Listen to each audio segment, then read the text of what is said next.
most importantly, for 1B, I have a more clever name. So this is Snow Leopard / Rocking Horse. Okay, this comes from how I was taught how to do Thai body work. And when you think of Snow Leopard, you think of they're broken on the snow, they're not sinking into the snow with their heels, right? There's an even distribution of force across here. It's very tempting, and like last time we did the squeezing stuff, right? To bias into the heel of the hand because you think you're helping, or to kind of squeeze the fingertips because you think you're helping. But really, it's a different experience when you're working on someone or on yourself when you try to be evenly distributed. Rocking horse comes in because, yes, I could do this. You can try this just on the floor in front of you, just like I am, okay? So sit in a comfortable position, lean yourself forward, and try out just trying to create even pressure through the hand. So just notice. And if you're not sure what even pressure feels like, make uneven pressure. So you know what it doesn't feel like, right? If I'm leaning into the thumb or I'm rolling it to the back of the heel of the hand, putting pressure in towards the pinky. If you feel more stress in one place than another, it may be that you're tight and you should go back to 1A and work around some stuff and play with some movement and see what your body's kind of asking for to get worked out. Or you may just need to shift your weight, okay, and shift your awareness. So if I'm going here, you can focus on one hand, you can focus on both hands, whatever allows you to focus better, and just play with trying to get that even distribution. When you feel like you've got some of that, now I'd like you to bend your elbow a bit. So now I'm pushing into the floor, and I'm kind of relaxing, and then pushing again, trying to be evenly distributed. There's a good chance most of you are just pushing through the heel of the hand, so I'm trying to make it even throughout the palm. And through there, you may feel that arch, of course, underneath the palm is a little bit raised, but the rest of it should feel pretty even. Okay? Now, if I have a bent arm, that means I'm using muscular force to press down. Lock the arms out, and now you're a rocking horse. Okay? If you may tilt yourself, make yourself higher behind it, or you can stick exactly where you are. I'll show you what I mean in a second.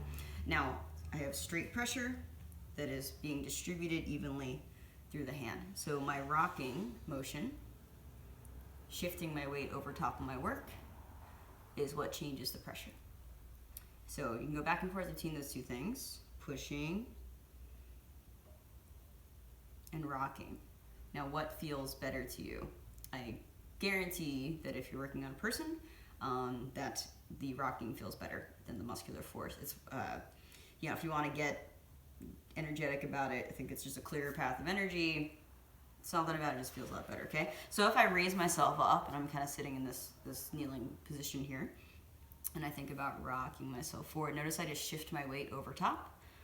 And I was taught to always teach it like, or experience it like I'm moving from my hara, belly area. So here, pushing, come back up. You could be here, and now I don't have that centralized focus. When I'm just doing muscular stuff here, I'm bending and trying to create that even pressure through the floor, it doesn't feel the same. All right, point proven, right? So you can practice that a little bit more.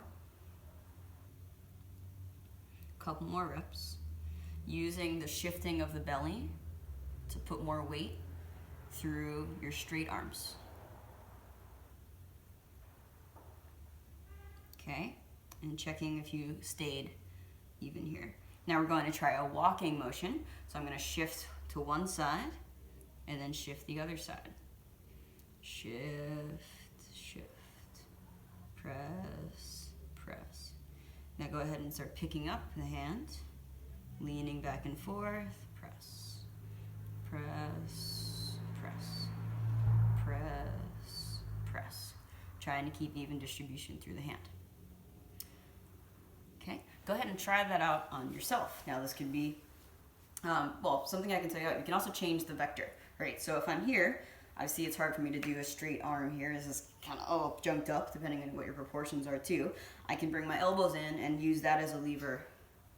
And still, I can tell the difference between me pushing and me leaning in. Leaning in. The calf might be a really good place for this.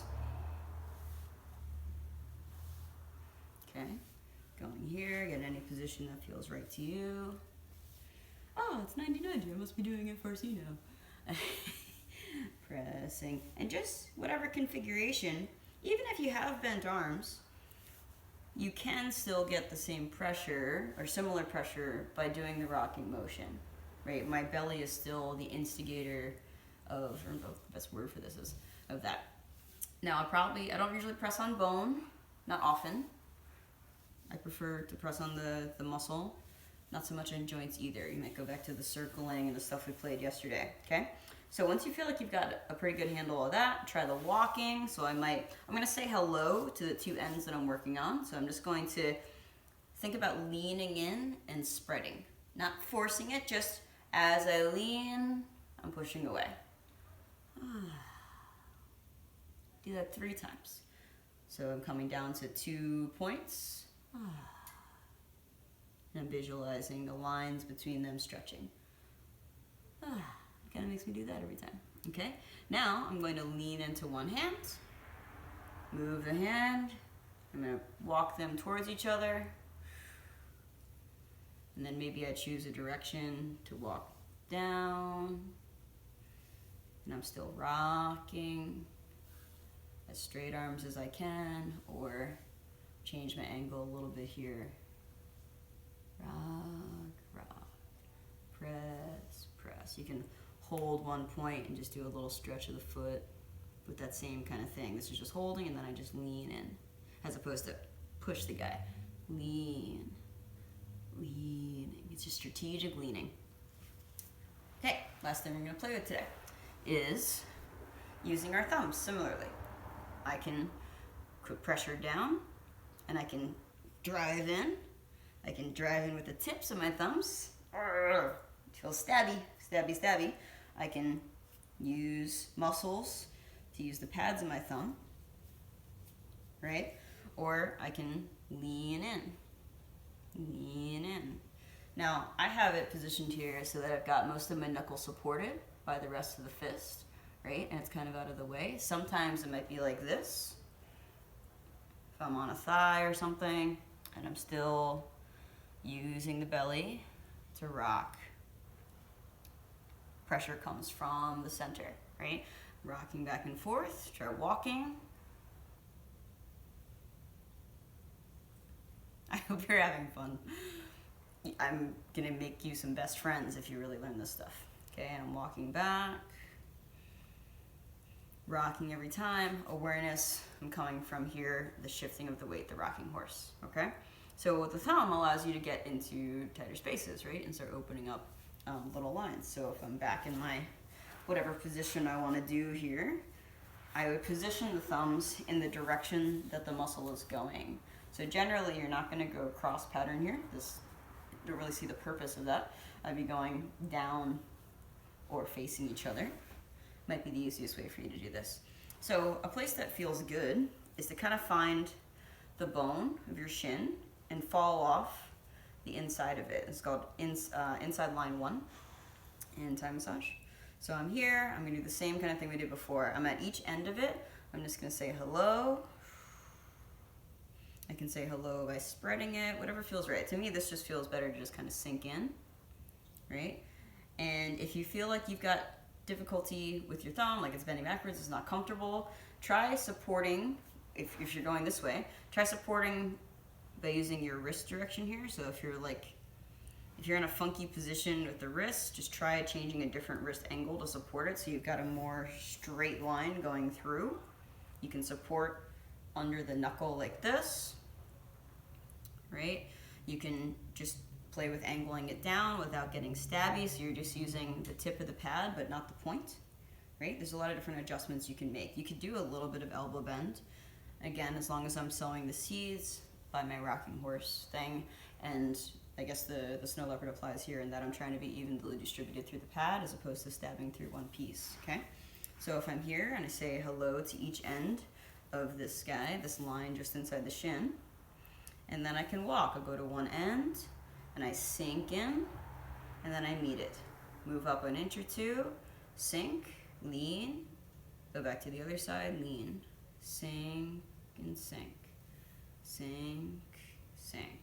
My emphasis is a little bit personally on the front leading edge, and then when I come back, the emphasis is on the front edge coming back.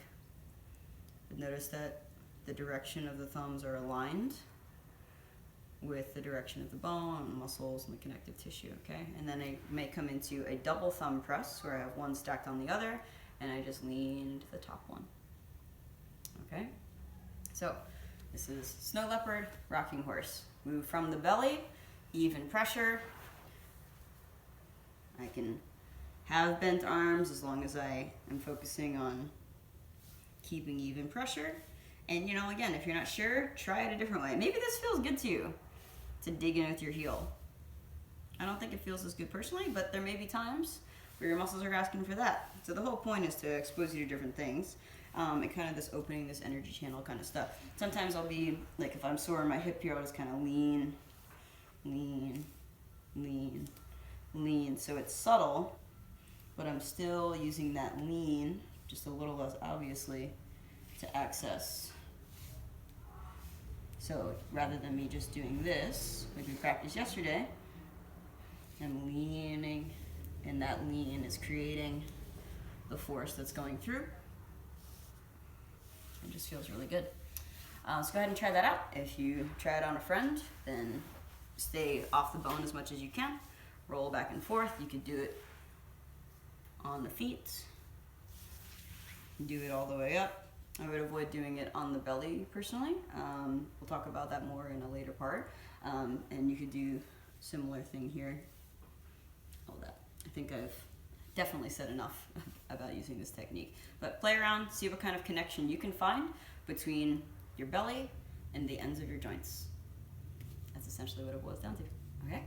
Hope you enjoyed 1B, what is this? And then as usual, check in with yourself before and after. Hopefully I'm going to remember to note that in the emails accompanying this or whatever writing stuff I have. And just take a moment to see how you feel afterwards. Do you feel any more connected?